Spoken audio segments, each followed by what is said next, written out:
Deus abençoe, muitos anos. Deus tem coisa boa para nós mesmo. Amém? Deus abençoe. Jó 42, verso de número 2: bem sei eu que tudo podes, e nenhum dos teus pensamentos pode ser impedido. Parafraseando esse texto bíblico, primeiro livro das Crônicas, capítulo de número 7 e versículo de número 20, parafraseando esse texto bíblico, primeiro livro das Crônicas, Reis de Israel, capítulo número 7 e versículo de número 20. Quem achou, diga amém.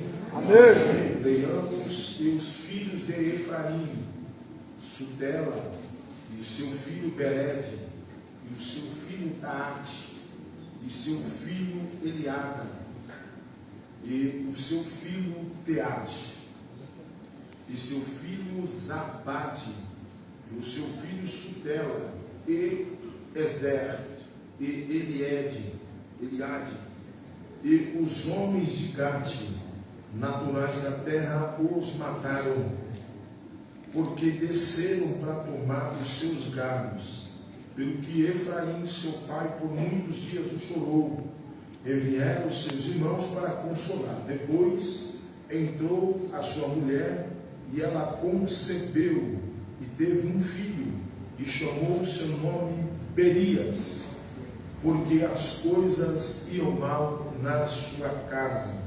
Quem pode glorificar a Deus? Amém. Glória a Deus. Aleluia.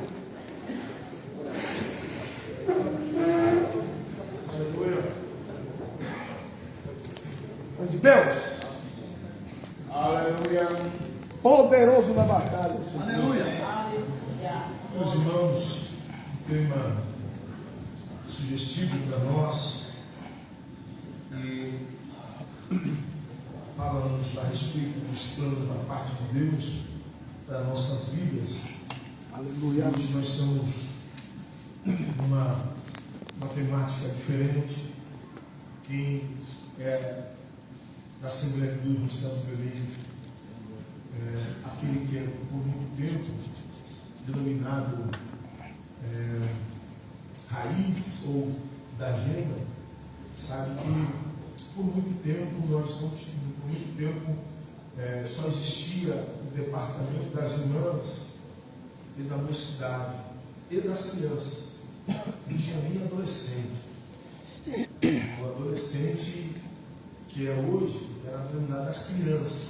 Pensa, as crianças desse tamanho. Eu lembro que eu briguei muito tempo para ir para a mocidade. Eu congregava no Campo Paulista, ali no setor 53, na sede que é hoje. Eu brigava com a irmã do meu pai, eu quero para a mocidade. Não, você é criança ainda. Não, não sou criança mais não. E fiquei naquela peleja. E até que o nosso ministério ampliou essa visão para trabalhar com as faixas etárias de idade, para melhor aproveitamento, respeitando as fases da vida, as fases do crescimento da criança, do jovem. Então foi criado o departamento dos adolescentes. Você vai ver aí nas nossas festividades ministeriais o período, né, a diferença de idade, de aniversário, podemos dizer assim. E agora nós temos o Congresso dos Varões, né? Alguns setores ainda não tem pastores antigos que não querem, não, é mais dor de cabeça. Eles falam desse jeito. O pastor João Carlos sabe o que eu estou dizendo. Eu tenho que evangelizar, tem que ir para a praça, mas respeitando a visão de cada um, mas se tratando desse grupo, se tratando desse departamento dos varões, há uma grande responsabilidade, e com isso se dá o fato de nós abordarmos alguns assuntos que fazem parte da nossa formação, da nossa vida, do nosso crescimento espiritual. Bem sei eu que tudo podes, e nenhum dos seus pensamentos pode ser perdido. Isso é Jó expressando a partir da execução de Deus em sua vida, os seus planos, algo que já está visível naquele contexto de vida dele. Se tratando de Deus, dos seus planos, da sua vontade, do seu querer, eu venho trazer esse texto bíblico que arde no meu coração. Primeiro livro das Crônicas dos Reis de Israel, capítulo número 7, onde traz uma história bíblica, verídica, a respeito de Efraim. Só para nós situarmos, o texto bíblico que nós lemos no livro das Crônicas é um registro da história do povo judeu após o cativeiro.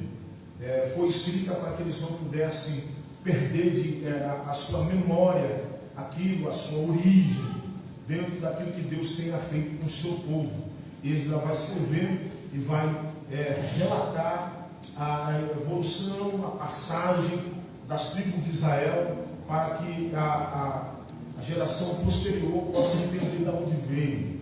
É certo que isso não é algo errado, porque se você não sabe as suas origens, não sabe de onde você veio, não sabe quem é a sua família, parece que fica algo perdido no tempo. E a proposta aqui é deixar para que a próxima geração venha a entender. Por isso que o judeu, a partir dos 2 anos de idade, ele já insere ele dentro desse contexto, para que os seus filhos possam entender que eles servem o Deus de Abraão, o Deus de Isaac e o Deus de Jacó, colocando dentro do coração dos seus filhos a sua origem, que povo ele pertence, de que Deus ele pertence. Não é trazer o filho para a sinagoga, não é trazer o seu filho para a tenda, é colocar Deus dentro do seu coração. Nós não trazemos os nossos filhos, nós não trazemos ele, não colocamos ele, trazemos ele para a igreja, mas colocamos a igreja dentro dele. Então, por isso, é algo que a olho nu você vai perceber que o resultado, muitas das vezes, não é algo rápido, não é algo instantâneo, é algo para ser trabalhado. E isso Esdras faz com uma maestria. Ele vai deixar após o cativeiro, e aí você vai entender porque é o primeiro, muitos dizem que foi o primeiro fariseu, no sentido positivo da palavra, a se levantar, que é Esdras, porque eles foram criados, esse grupo religioso foi criado para observar as leis de Moisés. Então Esdras tem esse cuidado, e ele traz aqui uma história, ele traz um relato da tribo de Efraim. Esse Efraim, muitos estudiosos da Bíblia Sagrada testificam que esse Efraim é o Efraim que é descendente de José. Se passaram muitos anos, mas como relato, ele está falando do nascimento das tribos, ele está falando do nascimento do povo judeu, então ele tem que fazer menção ao principal da tribo. Então ele começa, quando chega em Efraim, ele vai agora falar daquele que é descendente de José. O contexto de José você sabe, eu não preciso voltar até lá, mas você sabe que ele foi exaltado por Deus na terra do Egito, e quando ele foi exaltado por Deus na terra do Egito, Faraó lhe deu a sua filha por esposa, e ele teve 2 filhos. Um chama-se Manassés, que ao nascer, ele colocou o nome dele de Manassés, por dizendo, Deus me fez esquecer dos períodos terríveis da minha vida, esquecer da casa do meu pai. O segundo filho, que é Efraim, o mais moço, ele coloca Efraim, ele coloca o nome de Efraim, porque ele fala do crescimento na terra da aflição. Efraim está ligado às questões vividas por José na terra do Egito. Certo que é um costume judeu colocar o nome do seu filho, ele está carregado de um significado. Por isso que José continua com a sua tradição. É uma contradição na questão do primeiro nome de Manassés, me fez esquecer da casa do seu pai, mas ele continua com a sua tradição. E quando ele coloca o seu nome do seu filho de Efraim, isso está carregado de uma promessa da parte de Deus, há algo, uma convergência. Quem sabe o que é convergência? Convergência nada mais é do que pontos que são interligados para uma finalidade. Há uma convergência espiritual na vida de José, tanto na vida de Manassés como na vida de Efraim. Mas o nome Efraim, ele vem carregado de algo positivo no mundo espiritual. Tem muita coisa nós não iremos entender. Tem gente que fala, eu entendo tudo, eu estou vendo tudo. Ele é o raio-x, irmão. Então Deus fala comigo, só Deus fala com ele. Mas muita coisa não é revelada para nós. Nós precisamos viver uma convergência espiritual, pontos ligados ao mundo espiritual e concretizados no mundo físico. É essa a história. Nós estamos aqui, no mundo físico. E muita coisa não. Todas as coisas são, o ponto de partida é o mundo espiritual. Paulo não diz isso? Nós somos abençoados com todas as bênçãos nas regiões celestiais. Então, a bênção começa lá, a vitória começa lá, e depois vem para o mundo físico. E quando chega, pastor? Quando chega, tu vai dando glória a Deus. Aleluia! Abençoa, rodopia, chora, bota a mão no fogo. Não viveu ainda, meu filho, não vai dando glória a Deus, aleluia. Então isso chama-se convergência. Por isso que crente não pode ser crente. Eu odeio essa palavra que eu falo. Crente não pode ser crente sazonal. O que é crente sazonal? Ele adora só em datas específicas do ano, na época do congresso, na época da festa. Ele vai receber alguma coisa, um envelope abençoado. Você sabe o que eu estou falando? Não, nós adoramos todos os dias. Aleluia! Se a bênção não vier hoje, amanhã nós estamos aqui de volta. Se não vier amanhã, na terça-feira, no culto de doutrina, aqui. Porque nós adoramos todos os dias.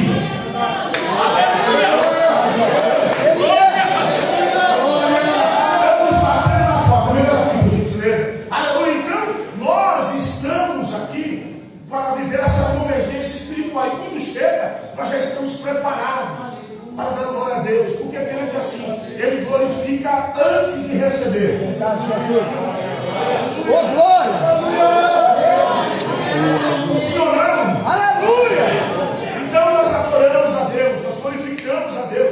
Então a Bíblia vai dizer a respeito dessa convergência, e já está ligado já na bênção, aleluia, quando Jacó vai abençoar os seus netos, o maior e o menor. E quando chega lá, Jacó troca as mãos, né? Coloca a mão na cabeça de um e profere a bênção. Aí José, não, pai, esse aqui é o melhor. Não, o negócio, o mistério está trocado. O maior servirá o menor. O negócio vai fluindo. E quem diz para Jacó que está errado? E quem diz para um pai que é autoridade espiritual que está errado? E isso vai acontecendo. A Bíblia vai dizer, há uma vitória da parte de José, os irmãos descem para a terra do Egito, há um encontro entre os irmãos, e muitos anos se passam. E agora, a terra, se você for entender que a terra pertence à terra do Egito, porque na época de José, quando havia fome na terra, há abundância de mantimento no Egito. E a Bíblia vai dizer, é registro bíblico, que muitos vendiam suas terras para o Egito. Então, a possessão, a posição geográfica do Egito cresceu grandemente. E muitas terras, que eram terras próximas de onde é Israel, pertenciam ao Egito. E não é diferente da terra de Gade. A terra de Gade é a terra dos filisteus. Aí a Bíblia Sagrada começa a relatar. Esse Efraim sai para viver a sua vida. Esse Efraim é um ser fértil. A família dele é muito grande. Veja só, por causa das bênçãos que Jacó proferiu sobre ele, a sua descendência cresce de grande maneira, terrível. Há relatos de que na época de Moisés havia da tribo, era uma das maiores tribos de Israel, com 45 mil homens, fora as mulheres e crianças. Era a maior tribo. E Efraim é fértil. Efraim está com a bênção de Jeová. E a Bíblia vai relatar que ele agora vai viver, ele vai crescer, ele vai ter uma vida pautada nas Ele é um homem que serve a Deus. Ele é um homem que alarga as suas tendas. A sua possessão é muito grande. A sua possessão é coisa terrível. E todos que olham para a tenda de Efraim, estamos falando aqui de seminômades, eles viviam nas tendas. A sua habitação ainda não era casa baseada nas tendas, ela ainda vivia debaixo de tenda. Eles viviam a possessão dele, e a tenda de Efraim era uma tenda muito grande. Todos que avistavam diziam: lá vai Efraim, a bênção de Deus está sobre ele, a bênção de Deus é com ele. Então ele vai vivendo. E você, quando você olha o livro de das Crônicas, para quem não gosta muito de ler Bíblia, quem já não fez isso, né? Quando chega na genealogia, ele vai pulando, ele pula. Eu queria ele em Mateus, né? Abraão gerou não sei quem, ele vai indo. E vou mudar aqui. É uma leitura cansativa, é uma leitura que requer um certo cuidado. O irmão que leu os valentes de Davi a respeito dessa genealogia. Mas só que a genealogia, ele está para os judeus assim como está para os gregos. O grego quer saber a origem. Então, como ele vai relatar quem é Efraim, ele vai relatar a sua descendência, ele vai relatar a sua geração. Na verdade, é a geração da esposa. Mas como o judeu contava que era gerado pelo homem, a figura masculina era evidente para eles. Então ele vai começar a contar a família de Efraim. E Efraim era uma família muito grande. E ele vai dizendo: os seus filhos. Aí chegou os filhos de Efraim. Os filhos de Efraim é Sutela. Quem quer colocar o nome de Sutela no seu filho? Levanta a mão. Depois ele vai bater em você, se não for muito grande. E seu filho Bered. Aí vai indo os nomes bonitos, né? E os filhos Tahat. Pensa, o bullying que ia ser na escola.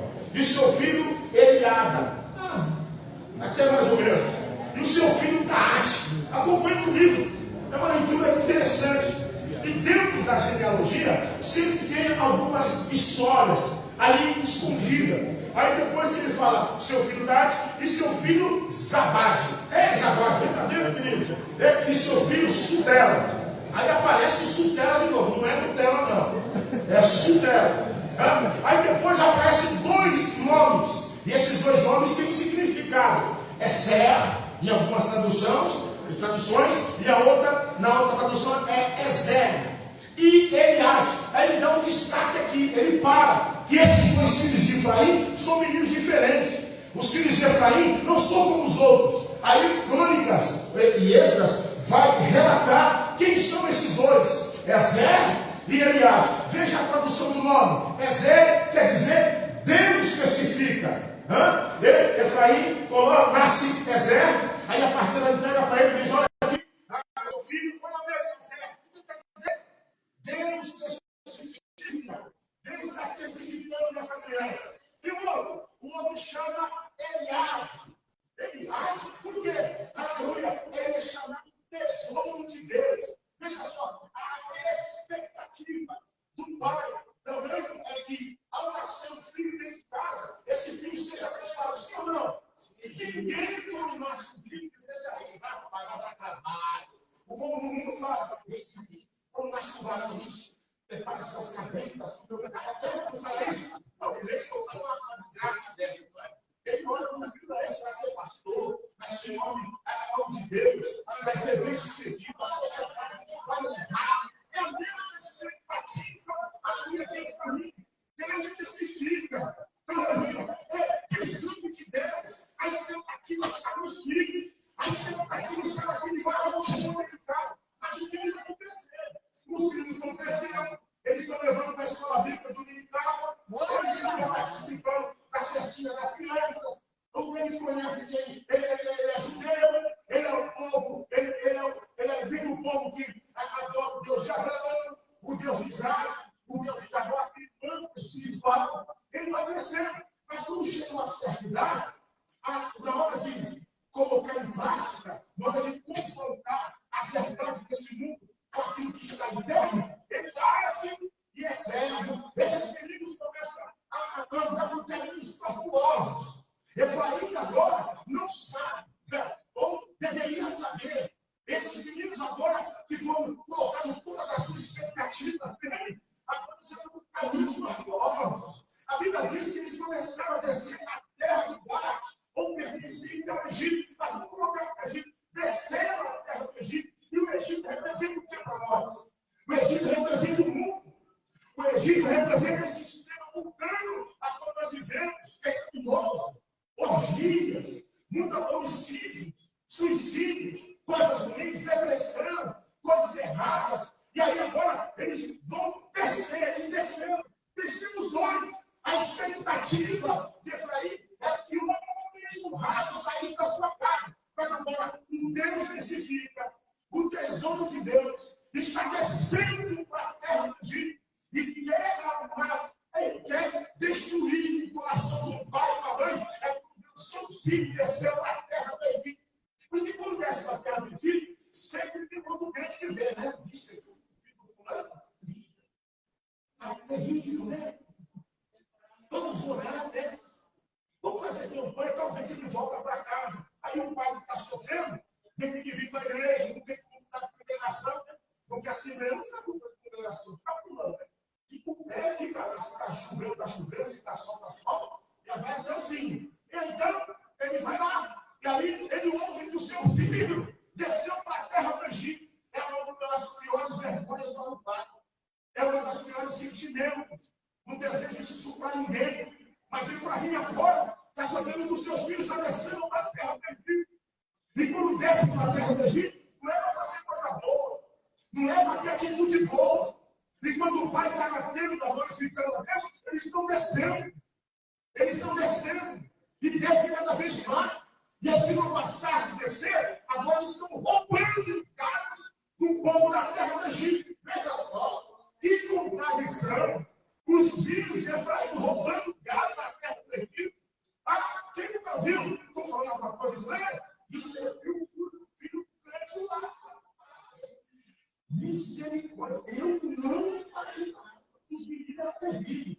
É assim, mano. É puramente assim. Muito crua. A verdade é assim. Então, Efraim, nós está sabendo que os seus filhos estão descendo a terra do Egito para praticar crimes. E qual é a expectativa do pai? Qual é o sentimento da mãe? É de que tudo que eu fiz foi por água abaixo. Tudo que eu fiz não valeu de nada. Porque eles desceram. E agora, se não bastasse, vai ficar pior. Eles vão morrer na terra do Egito.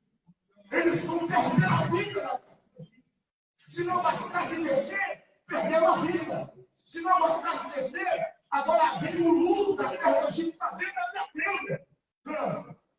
E aqui a morte aqui é literal, mas em muitos casos, nos dias de hoje, é a morte espiritual. Muitos, irmãos, de pessoas que estavam no nosso meio, desceram para a terra do Egito e perderam a sua vida espiritual. Quem não tem caso aqui para contar? Se contar uma oportunidade aqui, ninguém vai fazer isso, mas sempre tem um caso. Fulano desceu, deu ruim. E aí, o drama está dentro da tenda, dentro da casa de Efraim, dentro da casa do homem de Deus. E o problema está instalado. E quando o problema bate na porta, não tem como mandar embora. Quando deve, você que está bem, você que está no momento bom da sua vida familiar, glorifica a Deus por isso. Você não sabe o que é problema. Por isso que crente uma coisa da parte dos outros, eu sabia. Estava na cara. Não fica aqui. A mente está em pé. Você não sabe o que vai acontecer amanhã. Você cria filhos, e os filhos agora chega uma hora que você tem que abrir a porta da sua casa e não vai embora. Vai viver. Tem que cortar o cordão militar. Ele precisa viver.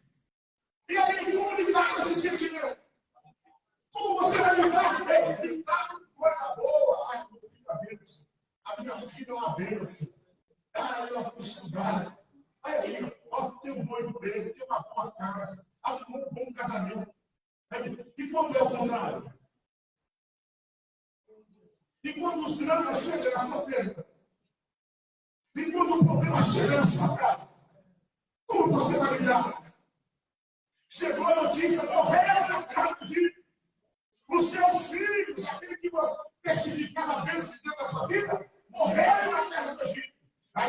dizer que ele chorou muito. O drama chegou. A prova chegou dentro de casa. Você não mede a espiritualidade de ninguém pelo tempo da fase boa. Não. Você não mede a espiritualidade como o cara está bem empregado, está felizão. Abre a porta da geladeira, cai 4, 5 visitas no pé, vai escolher. Os meninos estão bem, vou matar todo mundo. O cartãozinho de imagem, ele quer fazer você passar. Não, chega da câmera, você não pode analisar espiritualmente como ele está lá em cima. E nem também analisar como ele está embaixo. Há uma visão espiritual, há de ter um equilíbrio. Quando se tem, certo é que você toma por parâmetro na fase ruim. Na fase ruim você vai saber.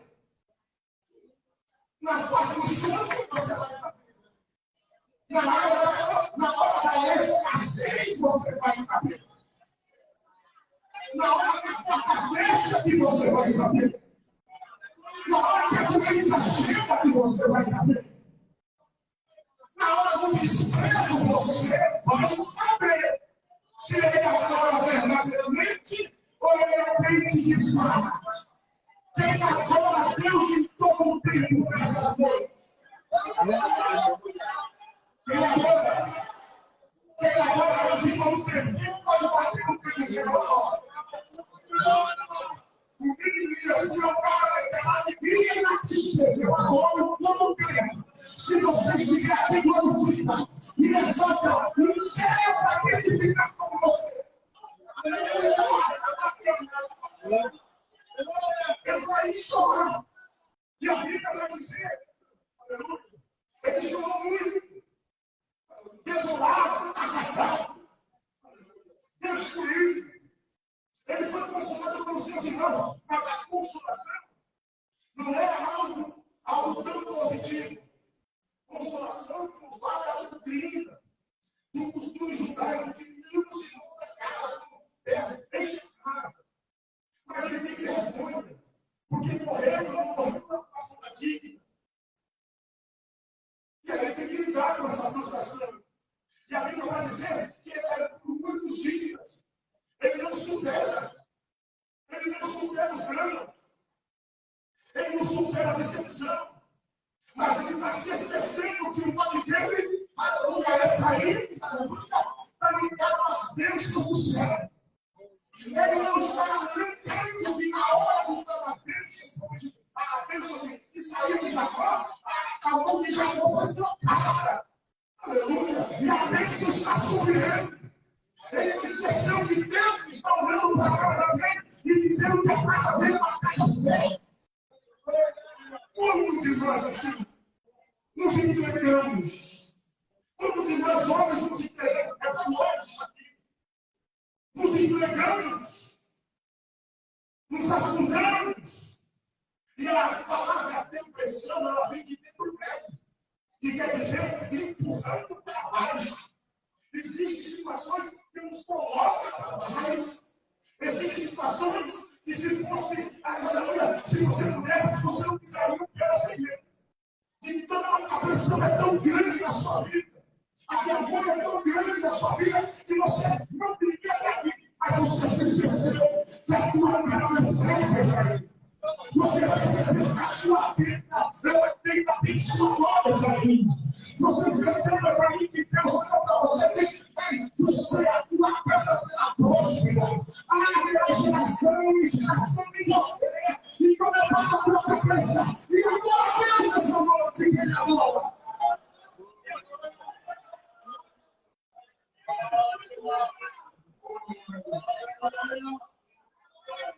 Mas nós colocamos sensibilidade, porque irmão, cada um de nós tem os nossos planos. Tem coisas que você acontecem na sua vida, você tem vergonha de contar para as pessoas. Só sabe você e Deus, porque você sente uma vergonha. Você sente uma tristeza profunda e diz, eu não vou contar isso para ninguém. Mas aconteceu. E toda vez que você lembra, aleluia, isso que entristece o seu coração.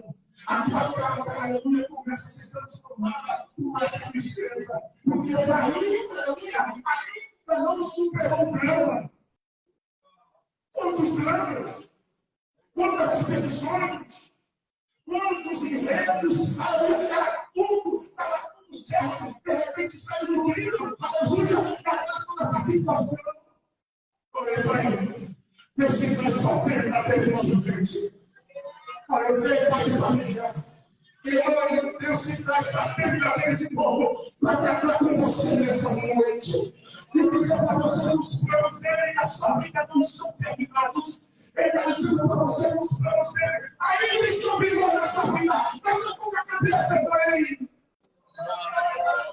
Ele acredita nisso, só quem acredita. Só quem acredita nisso. Só quem acredita nisso não acredita. Só quem crê. Só quem crê que ele dá os sonhos para a tua família, para a tua casa. Porque a tua casa foi está por quê?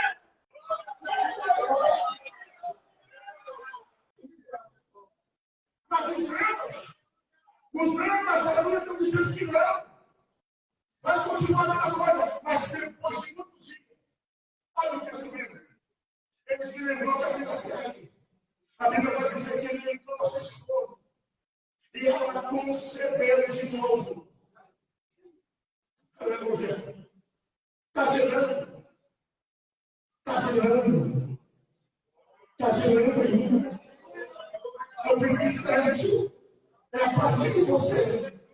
Porque depois de muito tempo. Porque depois de muito tempo a vida tem que ser viva. Depois de muito tempo você tem que viver o seu chamado.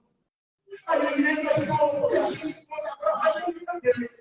É um sinal da parte de Deus que ainda aquilo que foi prometido para você, ela não está em vigor. É real, velho.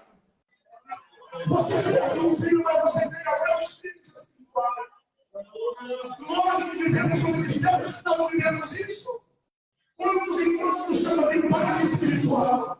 Se não fosse o Senhor, se não fosse a Senhora, aquela palavra, aquela oração, aquele conselho, se não fosse você, eu não estaria aqui. E eu estou dizendo que eu estou dizendo para você nessa noite, eu falei, você continua fértil, você continua fértil, você continua gerando, gerando, gerando.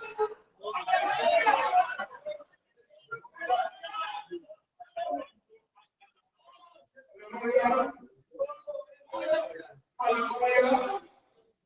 Mas por quê? Gerou. Positivo. Coloca o nome, Efraim. Coloca o nome.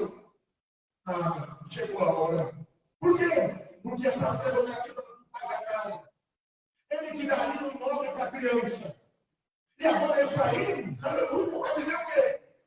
Não, eu não superei ainda. Por que, Efraim? Coloca Belias. Por quê? Porque as coisas andam mal na minha casa. O que, Efraim? As coisas andam mal dentro da minha casa. O que, Efraim? Eu não superei ainda o que aconteceu lá atrás. O que, Efraim? A marca ainda ficou. Sério, Efraim? Coloca Belias. E ao colocar Belias no nome da criança, ele está dizendo que as coisas continuam do mesmo jeito. Ele não superou. Aleluia. Ele ainda não foi sarado. Aleluia. Ele ainda não deixou Deus por completo curar. Aleluia. E por isso a outra geração é culpada. Não é assim? Por causa de erros de pessoas do passado. Ainda mais nós, jovens jovens. Porque eu não gostei jovem, né? Na sua experiência, eu sou bem novo. Quantos e quantos pastores não dão oportunidade para alguém novo? Por causa de erros passados. Porque tiver oportunidade, nesse livro perdeu a oportunidade, porque a oportunidade é dada. Agora você tem que saber o que vai fazer com a oportunidade. Eles continuam nos dando a oportunidade, mas o que você vai fazer com a oportunidade? E no caso de alguns, a porta se fecha. Porque não tem maturidade, porque quer deslumbre na hora da oportunidade, que quer aparecer mais do que Jesus. quer fazer o que não der, quer pegar o que não der, quer dizer o que não der. Aleluia. E eles fecham uma porta para nós, aleluia, subjugando uma geração. Isso é o problema de Efraim. Aleluia. Mas Deus está dizendo, eu já levantei você para tirar. Eu levantei você para cuidar dessa geração. Eu levantei você para viabilizar essa geração. Eu falei com a sua experiência. Eu falei com a sua certeza. Eu falei com o seu posicionamento. Eu posiciono essa geração. Essa geração precisa de você. Essa geração precisa da tua casa. Essa geração precisa do seu conselho. Eu falei de você e a menina. É aquele que está isso. Quem é que tem que isso glorifica? Tem pastores que ficam bem para fazer aqui. Agora uma vez eu falo assim, isso está me acabando, porque daqui a gente está na nossa geração. Ele tem uma geração clamando por uma oportunidade. Tem uma geração dizendo, eu preciso de uma oportunidade. Então eu vou usar você, Efraim.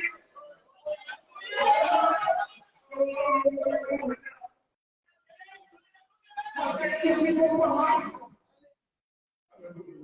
É uma maldade dentro de casa. E ele tem que superar. Ele é obrigado a dar certo. Por causa do passado.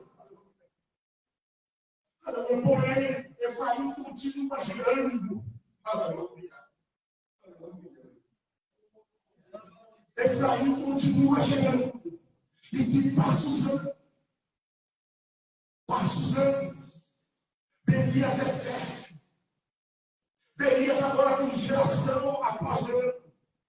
Ele continua, ele é continuidade de Efraim, ele continua gerando. Enquanto Efraim está com a marca ainda. Por quê? Porque não superou o trauma. Aleluia. Aleluia. Mas Deus te trouxe você aqui. Para curar você nessa noite. Essa marca vai sair de você. Certo é que você não se esquece, mas você não vai ter que superar. Por quê? Porque através de você, gerações serão abençoadas. Porque o plano da parte de Deus não pode ser impedido por causa da nossa frustração.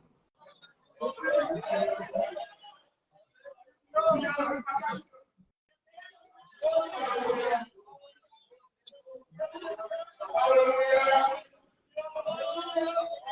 Aleluia!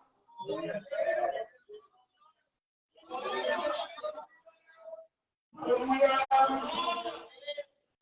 Qual é o drama? O drama é exército e viagem. Belias não tem nada a ver com isso. Quem veio depois não tem nada a ver com isso. Mas quem não teve um Belias na vida? E quem não teve um Eliseu na vida? Eu tive, irmão.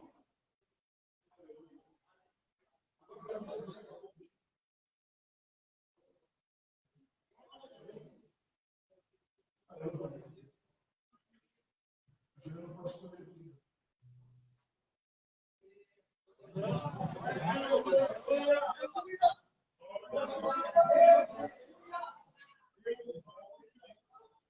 Eu tive uma experiência na minha vida.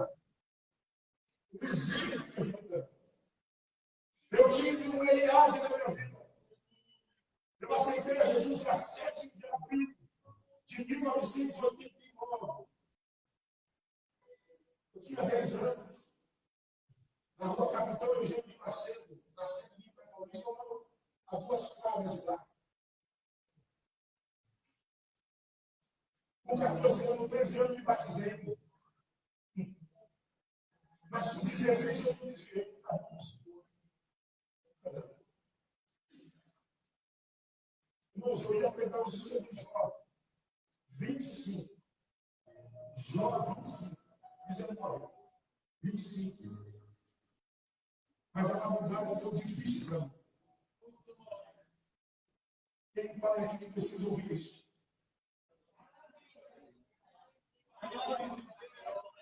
Tem famílias que precisam ouvir isso. Eu ia pegar o meu livro e ouvir. E por perigoso também. Mas com 16 anos eu me afastei do caminho do Senhor. Fui para o mundo. Tudo que ficou cristão.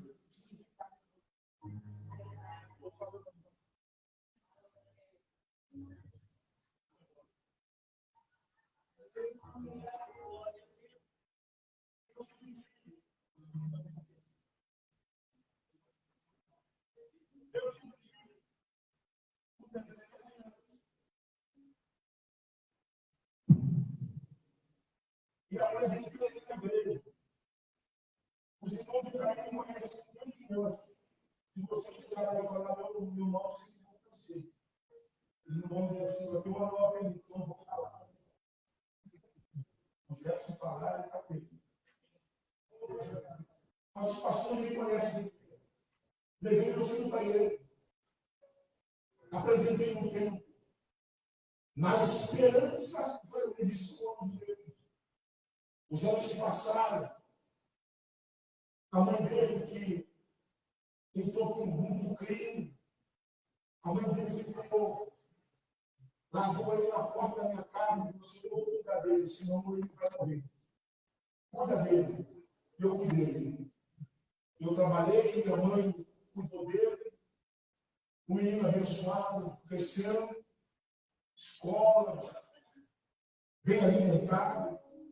E quando chegou na adolescência, por volta de 12 anos, ele virou a cabeça. E aí, você tem alguém com uma história dessa, quando volta para a igreja, e uma mãe não quer que a sua filha case com uma casa de até filho. Só não precisa responder, não. Deus que me livre, minha filha casada com um já tem filho.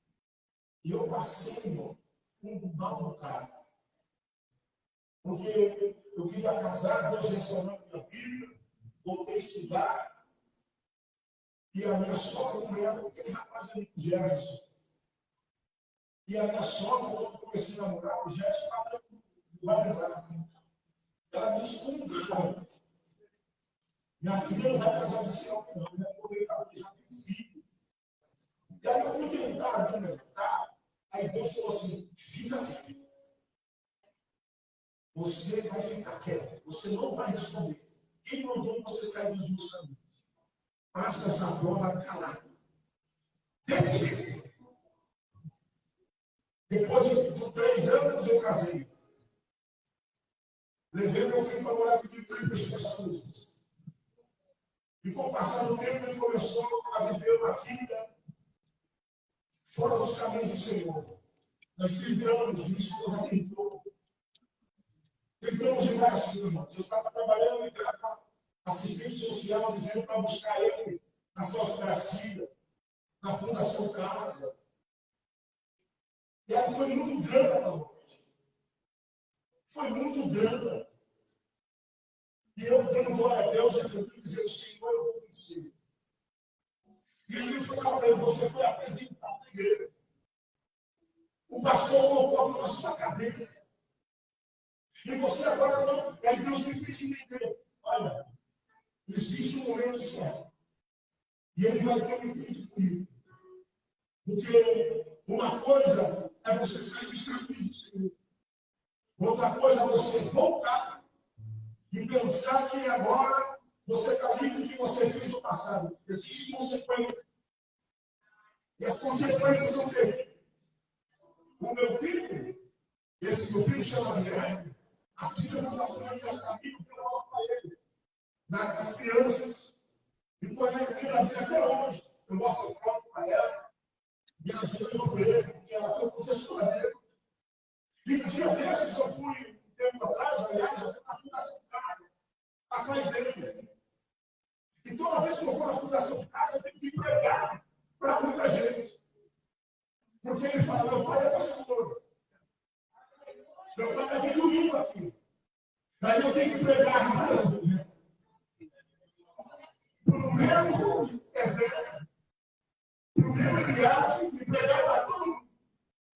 Agora pensa eu como coordenador de uma cidade, e tem 350 jovens. Você pode morrer, eu sou o pastor dele. E como todos me abraçam, chama de pai, chama de brother, você é meu brother, e o meu coração, o meu filho está lá.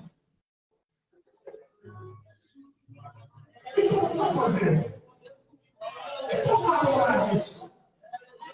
E como glorificar isso? E como ir para a igreja?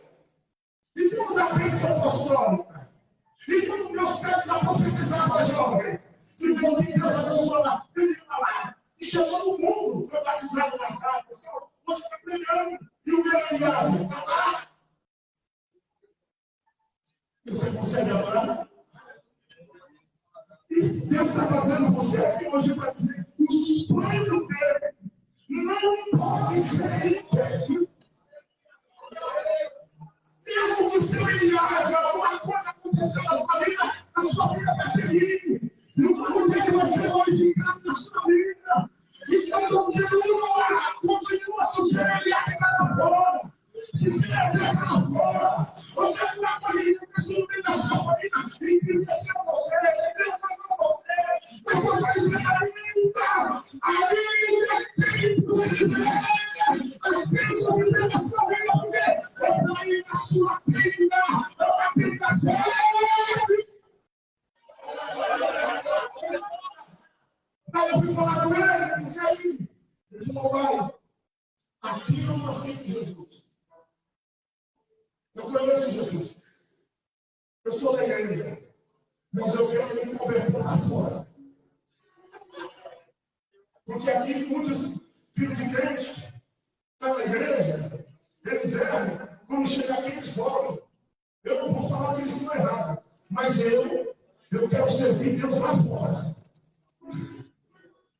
E aí? O que você faz? O que você faz, Israel? Você continua adorando? Você continua adorando? Ou você continua chegando a próxima geração dizendo: essa geração é feliz, porque mal está na minha casa. Você não pode mudar o seu comportamento, porque mal está na tua casa. Você fica longe de pé, e não fica atrás, dizendo: a minha casa será casa de Deus. Por quê? Porque a geração que saiu de Efraim, olha o versículo de número, aleluia, 26, olha aí. Quem quiser projetar aqui, não pode projetar. Segundo 1 Crônicas, já estou fechando. Capítulo de número 7, versículo de número 26. Aleluia. Seu filho Laca, seu filho Amiúde, e seu filho Elisama, olha aí, e seu filho Num, filho de Josué, e foi a sua possessão e habitação Betel. Sabe o que significa Betel? Betel significa casa de Deus. Vou dizer de novo, o que significa Betel? Betel significa casa de Deus. Casa de Deus. A geração que Efraim colocou no mundo, ela foi a geração que tomou Betel. Não só como lugar da geração, como possessão. E com que é Betel? Betel é um canal de Jacó, sonhou que os anjos desciam ao céu para a terra. Betel é um lugar onde Abraão estava e colocou voluntário em comunhão com o Senhor. Betel é um lugar de comunhão. Betel é um lugar de Deus. A nova geração de Efraim tomou a casa de Deus com possessão, porque o mundo vai ser essa geração para venir. Essa geração será uma geração fracassada, porque jogaram a praga. Uma mulher abriu a boca dizendo que a sua vida vai sair dos caminhos do Senhor, mas Deus está dizendo que o seu reino será a casa de Deus. Eles tomam a posse da casa de Deus. A casa de Deus será abençoada pela sua geração. E aí você vai. Você vai acreditar? Você vai acreditar? A sua geração, a sua casa, os seus filhos E aquele que não tem filhos espirituais, será geração abençoada. Aleluia. E o que eu digo com isso? Deus, aleluia, abençoa o vento da sua casa. Deus abençoa o vento da sua casa. E os filhos que estão sendo gerados serão bênçãos. O seu filho será bênção. Ele vai descanso do coração. Ele pode estar fraco, mas Deus vai fazer de volta. E a aplicação da casa do Senhor, ele vai ficando perto em nome de você. Tenha acreditado nisso. Para terminar, quando eu casei, a minha sogra não gostava de mim. Eu namorava no portão da rua. Ela desligava a luz para mim mandar me embora. Todo mundo comia, uma cara o prato aqui, ó. Lá no portão, porque eu não podia entrar. E hoje? Por que você não vem aqui? Por que você não janta? Dorme aqui. Se já está olhando para mim, porque eu convidei aqui, sabia que Deus abençoe eles. Abençoe o cheiro. Abençoe ele. Será que aquela oração no final? Porque Deus muda as coisas. Deus muda a situação. Porque de você, Deus vai crescer para aquele que está passando. Sabe o que aconteceu na minha casa? E quando eu chorava, aí eu achava para o meu filho. A minha esposa ficou grávida. A minha esposa ficou grávida. E aí passou uns dias, passou uns meses, ela de 3 meses. O médico falou assim: você perdeu o bebê. Aí ela fez um ultrassom. Minha esposa trabalha na saúde. Minha esposa é enfermeira. Ela fez de anos de hoje nas cruzes. Hoje ela faz uma parte de gerenciamento com uma objetivo aqui, a gente está na costa. Não, assim, mas aí, vamos lá para o E aí, ela fez um ultrassom na chefe. Um dia ela fazia um ultrassom. Cadê o bebê? Sumiu. Cadê o bebê? Sumiu. Chorou. Aí quando passa mais um mês, a barriga começa. Ela falou: mas eu perdi, já cresci. Ela foi fazer uma oração. E o bebê começou a mexer. Passou 2 meses, o bebê subiu da barriga, ele passou ninguém mais nada. E aí, aleluia, eu vou com o nome dele que eu vou comer. Ainda não se só comer. Aleluia. O nome dele é Benjamin, que é o filho da mão direita. O meu filho é a unidade. Ele toca na querida, aleluia. Aleluia, às vezes o bebê, ele me estuda, ele só não tem ouvido, ele não consegue facilitar assim, ele faz as suas coisas, mas ele não consegue, ele consegue fazer a lição, ele vem para tudo, ele aprende ouvido, ele aprende seu ouvido, não é esquece. E esses são muito legais, nós somos malucos, né? Tudo corrigido aqui, não é nosso eu estou falando, glória, eu começo a falar em missa, e começa a baixar a igreja, profetizar o meu eu não vou aguentar, aí Deus me falou, aleluia, quando tiver e quando tiver a certa igreja, eu levanto uma geração para pegar os meus filhos, eu levanto uma geração que vai dar certo, e quando chora, eu levanto outros para pegar a minha casa. Deus escolheu a tua casa.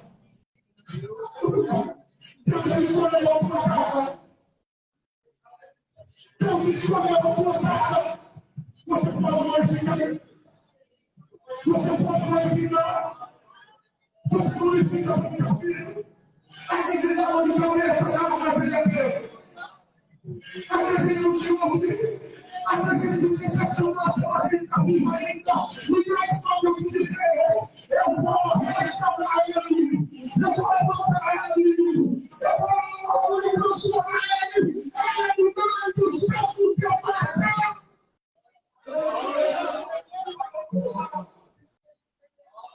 Cadê você?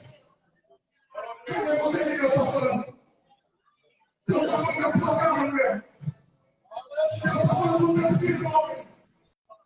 Deus está falando de você.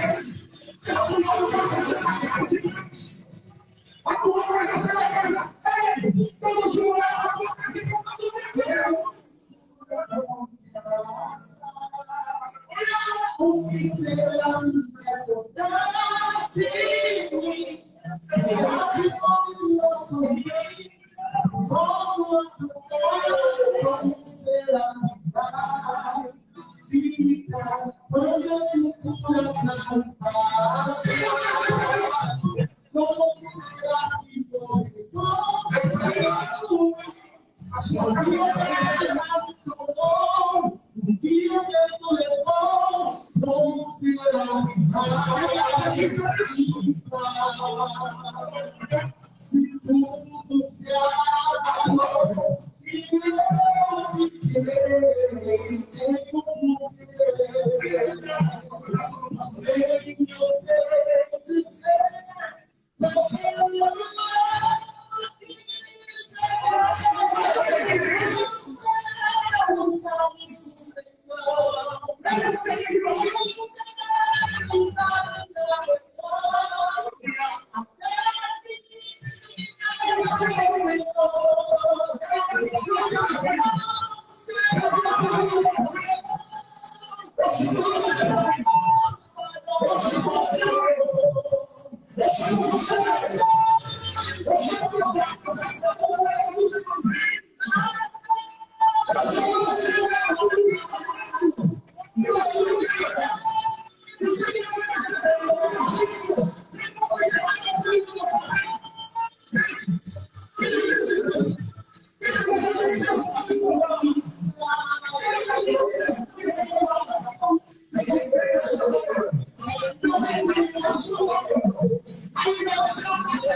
que você está intercedendo agora.